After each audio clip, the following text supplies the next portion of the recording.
That could have been the real big breakthrough for Josh Rock. This is the story of how the biggest darts organisation in the world built an empire and might be destroying it at the same time. From superstar burnout to broken pipelines, here's what no one else is telling you about the PDC. The PDC, the World Series wouldn't have been a thing without Simon Whitlock. Darts has never looked better. The arenas are packed, the lights are blinding, the walk-ons are louder than ever, and the prize money? Bigger than it's ever been. On the surface, everything screams success. The PDC has turned darts into a global show, a machine of hype, heroes, and headline moments. But behind the noise, something feels off. Ask the fans who've been around for years. Ask the players grinding away in the shadows. Ask the people who built this sport from the bottom up.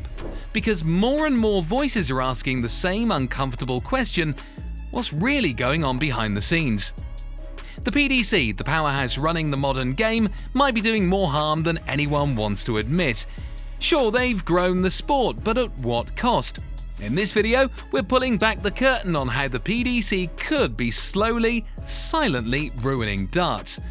Man called the Wizard!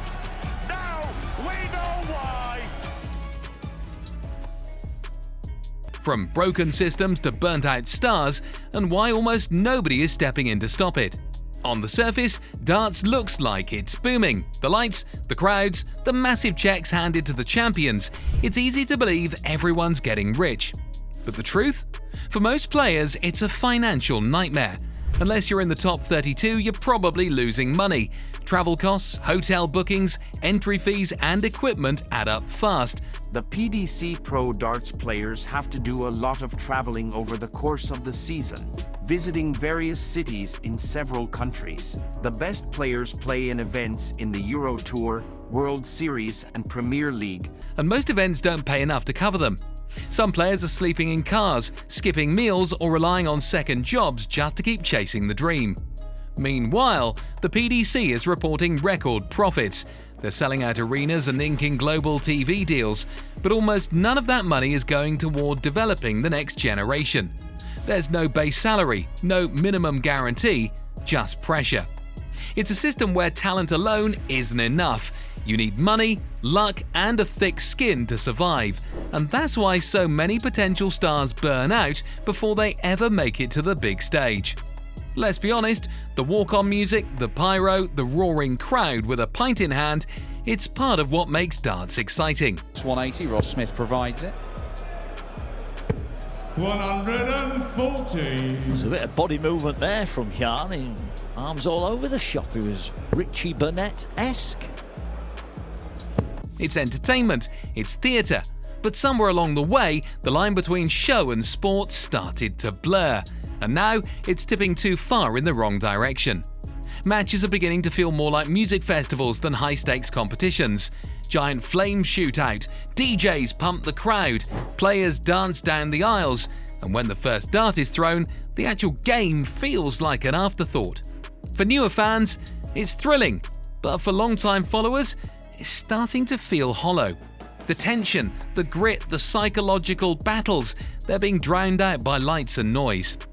Darts used to be about the moment, the silence before a double, the pressure of a comeback, the quiet roar of a true rivalry. Now it's about the spectacle. And while showmanship can bring in crowds, if the core of the sport gets buried under branding and buzz, it stops being darts and starts being just another live event fighting for attention. The PDC loves to flex its global ambitions. US showdowns, Asian exhibitions, big budget promo reels showing darts as a worldwide phenomenon. But let's be honest, how many truly international players have broken into the top tier? The answer? Barely any. Despite all the globe-spinning graphics, darts is still run like a UK and European stronghold. New players from outside the core regions face brutal barriers, not just on the oche but off it too. Paywalls block streaming access, ticket prices soar for overseas fans, and entry into the actual player system? Almost impossible without the right location, connections, or funding. It starts to feel like going global is just a sales pitch, something to put on posters. The reach is growing, sure, but the access isn't. And that's where the next problem begins, because if you're not from the inside circle or coming up through the traditional routes, good luck ever getting noticed. Here's where things get scary, because while the PDC grows more powerful, it's quietly choking the one system that used to give underdogs a chance, the WDF. In this situation, it's a match-winning opportunity. For decades, the World Darts Federation was the gateway.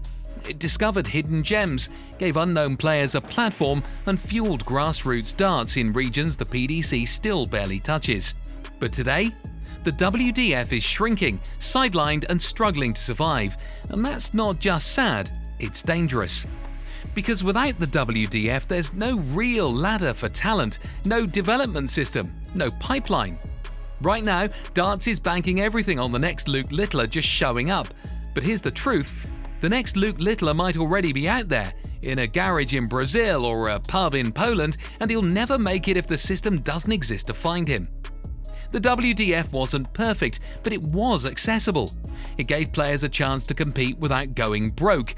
It ran events in overlooked markets, supported women's darts, youth divisions and regional tours.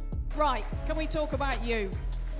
No, she put me under pressure and I wasn't relaxed at all, but you know, I just tried to get my 20s going and It wasn't built for flash, it was built for opportunity.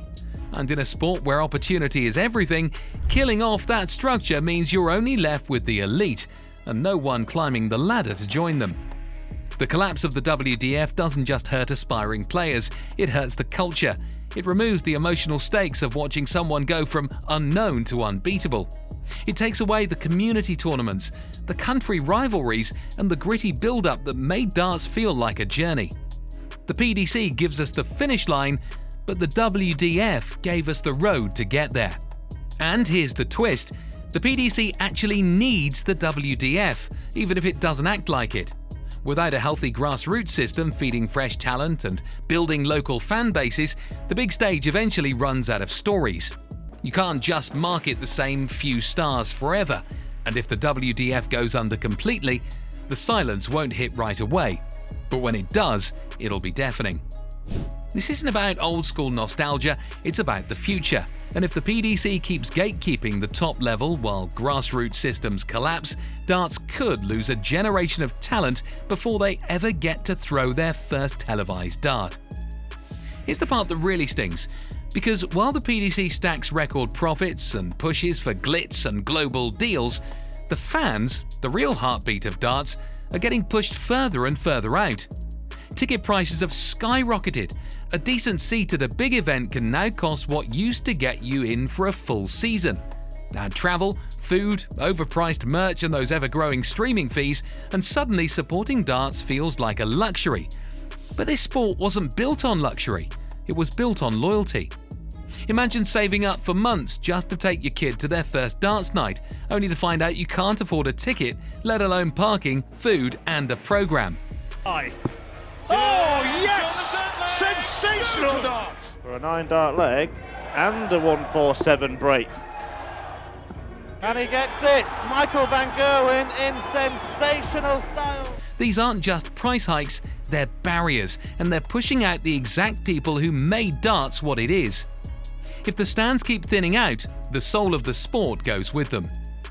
The PDC wants to keep the hype machine running year-round, but it's burning its own players alive in the process. More tournaments, more travel, more pressure to perform, and less time to breathe. There's barely an off-season anymore. No mental reset, no physical recovery, just one game rolling into the next. Even the elite are starting to crack. Focus fades, form slips, and when that happens, matches get stale. No surprises, no drama, just overexposed storylines and tired players going through the motions. Fans, especially the new ones, can feel it, and when everything starts to feel the same, nothing feels special.